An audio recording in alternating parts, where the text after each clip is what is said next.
All right, here we go. College football playoff semifinal number one, Notre Dame versus Penn State.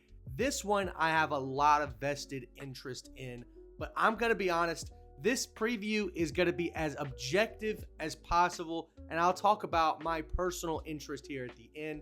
Let's go ahead and hop into this game and give a preview. First up, injury report for both teams, because I think that probably plays the biggest factor in setting up what is going to be a great game.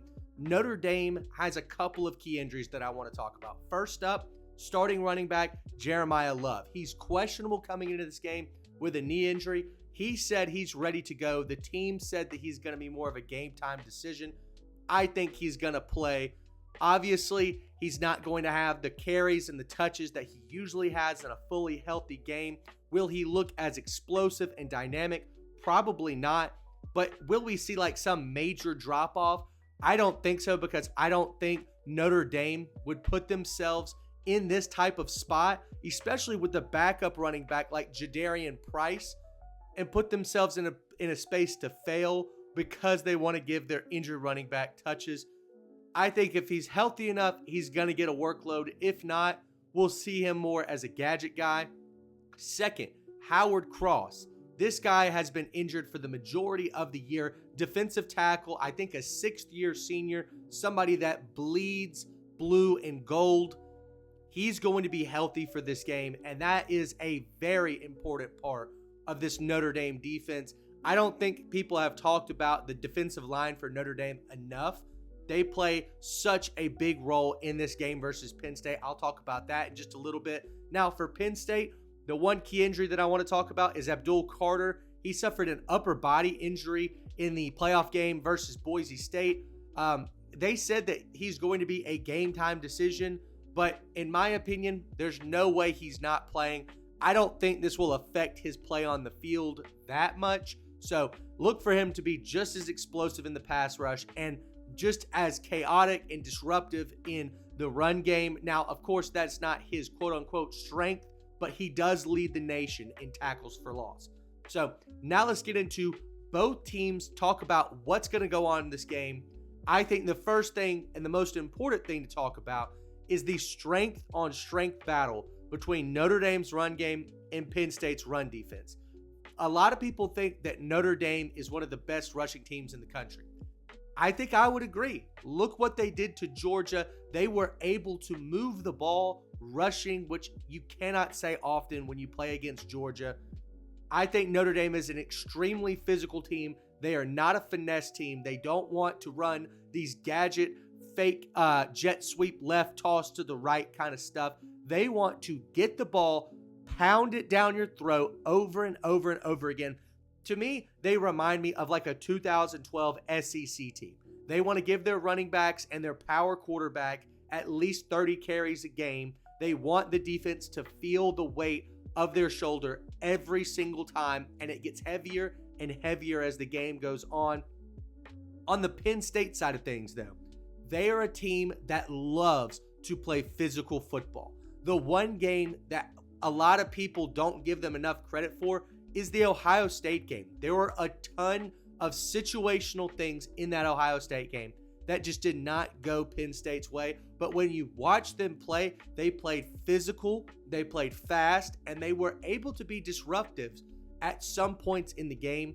I don't think Notre Dame is Ohio State, unfortunately, for this matchup. And so I think Penn State has a slight advantage when playing up against this pretty much one-dimensional Notre Dame offense. Now, I personally am a fan of Riley Leonard. He is great when it comes to running the football, but when it comes to being the passer, I don't think there's been a single spot for Notre Dame football that Riley Leonard has been asked to lead a drive, to move the ball all the way down the field, not using his legs and just using his arm. And so when you come down to a game like this, where the spread is 1.5, where people are thinking this is going to be a last second team to get the last ball going or type of game, you have to be able to trust your quarterback to win the game. Do I trust Riley Leonard? I don't necessarily think so. So he had just 90 yards versus Georgia It was not a great passing game. I think he averaged 3.8 yards per attempt. They're not asking him to do a ton with his arm. And I don't necessarily think that that's a bad thing all the time, but it's not necessarily a good thing either. So that's why I have Notre Dame at a slight disadvantage on offense. Now, flipping the field, let's talk about the Penn State offense and the Notre Dame defense. Notre Dame's defense has been stout, explosive, and quite frankly, amazing throughout the postseason and for the majority of the regular season. Penn State's offense has been the exact same, explosive, powerful, and dominant throughout the majority of the season. I mean, we even saw them go against Oregon, and with 2 minutes left, they had a chance to drive the field and tie the game. Now, Drew Aller threw an interception, but still, the narrative there that they went up against the number one team, the undefeated team in the country, and went toe-to-toe to the last seconds of the game is very impressive to me. Now, the two guys that I want to talk about, one guy you most definitely have heard of if you watch any kind of Penn State football. The other guy, if you watch Penn State football, you definitely heard of. But if you don't watch Penn State and you watch tonight, pay attention. For starters, Nick Singleton. He is the lightning, the Sonic to this duo. He has had over 1,000 scrimmage yards so far this season. He has looked absolutely phenomenal. He is electric outside the tackles. When I watch this guy, I think he's one of the best backs in the country. Over the last 3 games, 325 scrimmage yards, 3 touchdowns, has played a major factor in why Penn State has been able to compete against Oregon, beat SMU, and beat Boise State. To pair with him, though, is the Thunder, the knuckles to this duo, Kaytron Allen. Unbelievable player. I think he's probably my favorite, maybe second favorite player on this Penn State team.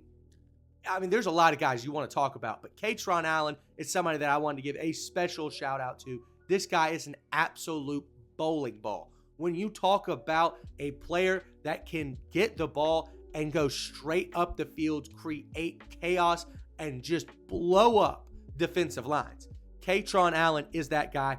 Also, a 1,000-yard rusher this season. Last 3 games, 371 total yards, 3 touchdowns. Great game versus Boise State. He got the majority of the carries. He was somebody that Penn State leaned on to win that football game, and he prevailed and succeeded for his team. That's who I'm looking at on the Penn State side of the football. Now, Drew Aller, is he going to make a mistake like he did in the Oregon game? That's yet to be seen. This Notre Dame defense has done a phenomenal job at creating turnovers and making sure they put their offense in positions to succeed. Don't believe me? Check out the end of the first half versus Georgia. Notre Dame is only up 6-3 with like 30 seconds left. Their edge rusher comes off, Oben, I believe, from Duke, transferred in, creates a fumble, ends up being a Notre Dame touchdown 1 play later. That's the type of stuff that you see. Another example, Georgia is driving the field early in the first half. They are about to score a touchdown. They have moved this Notre Dame defense. It's now 3rd or 4th down, and they are trying to get a short yardage play. Notre Dame comes in, forces a fumble.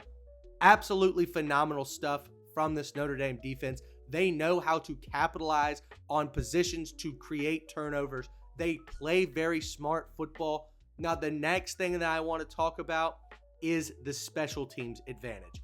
Notre Dame, far and away, has the special teams advantage. They are so unbelievably creative.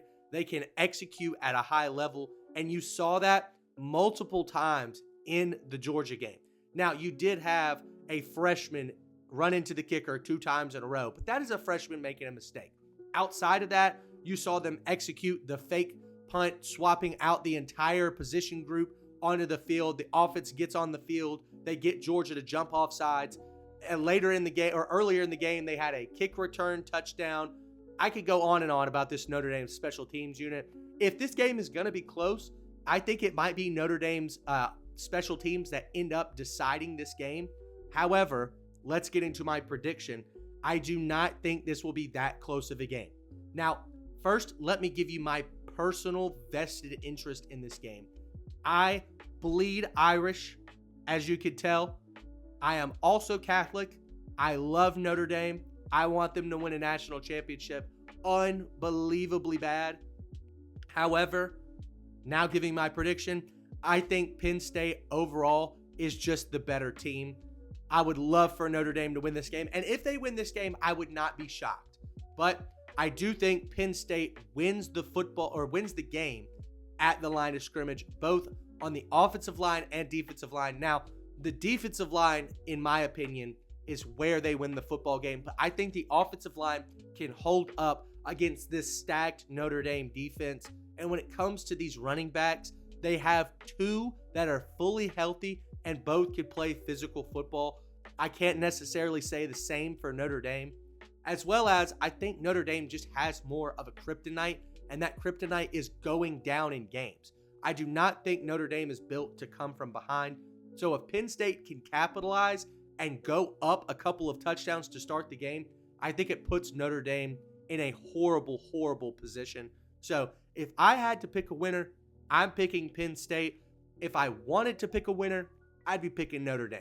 So that's going to do it for this episode. Let me know who you think is going to win in the comments. And thanks for watching. We'll see you next time.